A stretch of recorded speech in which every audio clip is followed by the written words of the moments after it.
Hey guys, and welcome back to the channel. I'm Zmore the Dad in DPS, and we are back once again with another episode of me ranting at the screen in regards to Fallout news. Yeah!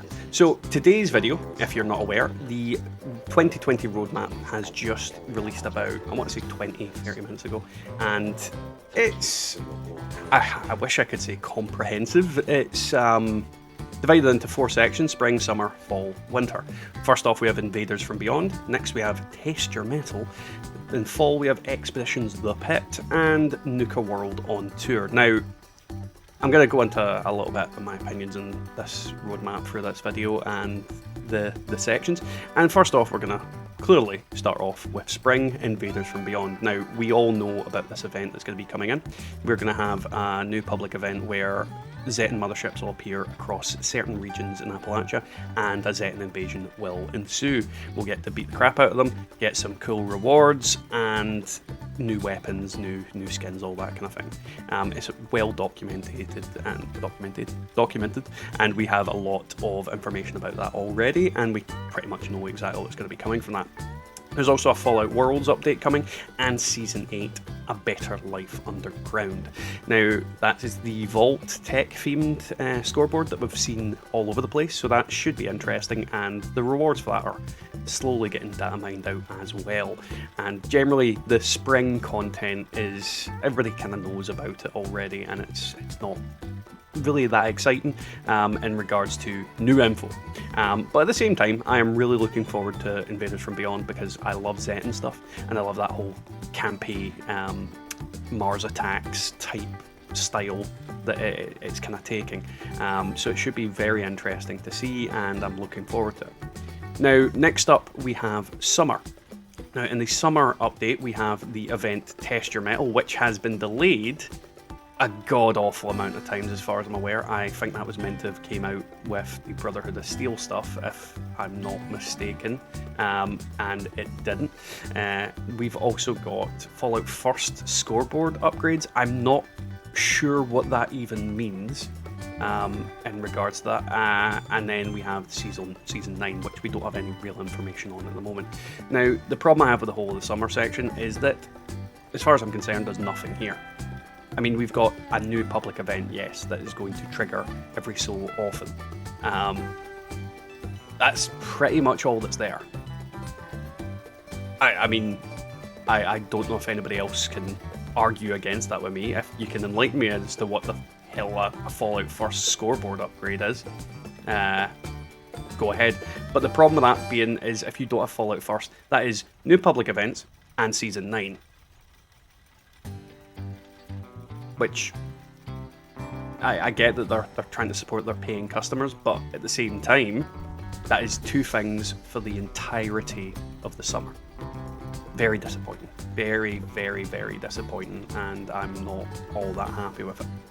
Now, for the fall, we have the Expeditions The Pit, and we are obviously going to be taking a journey to the Pit, which is Pittsburgh, and it's an old DLC from Fallout 3. If you guys have played it, you'll recognise the kind of what's going to happen. We're going to go to that place and explore.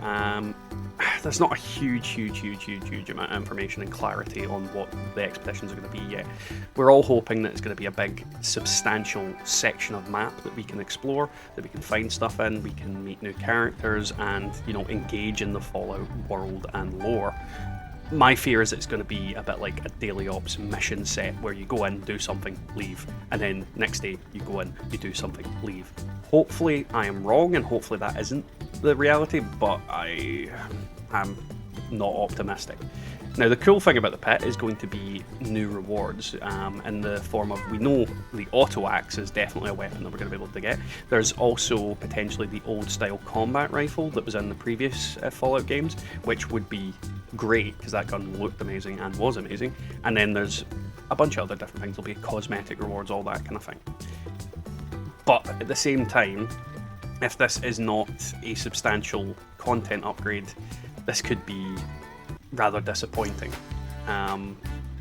And then, as I said, Season 10. God knows what that's going to be, but it's a scoreboard. We all know what the chore board is. We all know what they do. It's going to be the same as every other chore board. There'll be some cool items on there. There's going to be some boring as hell items on there.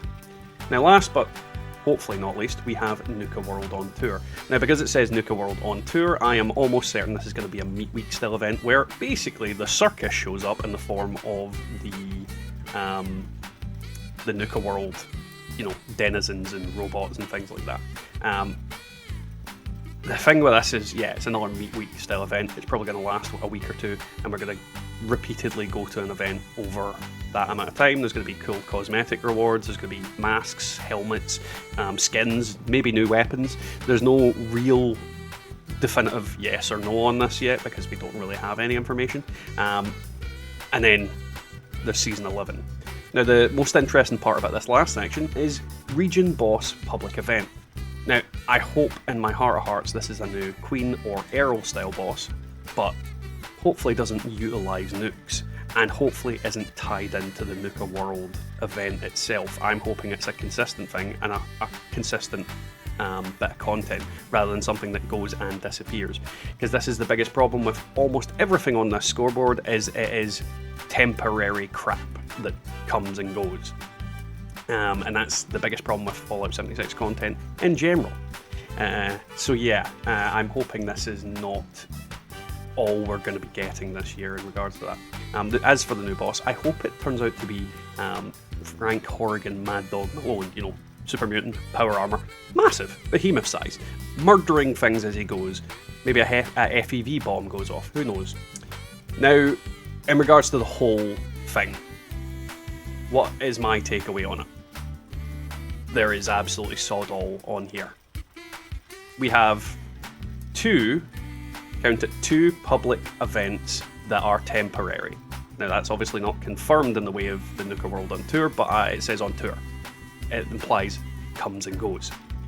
We have one event that is basically like Rad Rumble.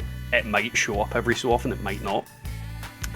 Test Your Metal is well documented as well, so if you guys want to go look at it, there'll be videos on it already. It should have came into the game months ago, it hasn't.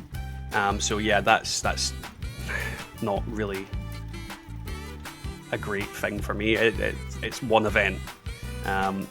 The only thing on this entire year's worth of content, well, I say only one thing, there's two things. The only one thing that is significant is the expeditions.